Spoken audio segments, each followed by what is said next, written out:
तर पाकिस्तानची हेरगिरी प्रकरणामध्ये ठाण्यातील कळवा परिसरामध्ये राहणाऱ्या रवी मुरलधर वर्मा या आरोपीची आज पोलीस कोठडी संपणार आहे।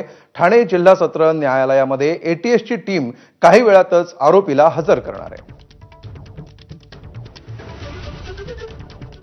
त्यामुळे आज न्यायालयामध्ये नेमकं काय होतं हे बघणं महत्त्वाचं असणार आहे। रवी वर्मा पाकिस्तान हेरगिरी प्रकरणामध्ये सध्या अटकेत आहे आणि त्याची पोलीस कोठडी आज संपली।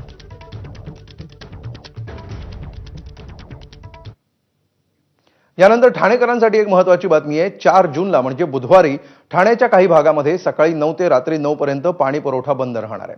त्यामुळे घोडबंदर रोड, वर्तकनगर, ऋतू पार्क, जेल परिसर, गांधीनगर, रुस्तमजी, सिद्धांचल, समतानगर, सिद्धेश्वर, इटर्निटी, जॉन्सन आणि कळव्याच्या काही भागामध्ये पाणी नसणार आहे। टेमघर जलशुद्धीकरण केंद्रातील उच्च दाब उपकेंद्रातील पावसाळ्यापूर्वीची अत्यावश्यक देखभाल करायची असल्यामुळे पाणी पुरवठा 13 तासांसाठी बंद ठेवण्यात येणार आहे।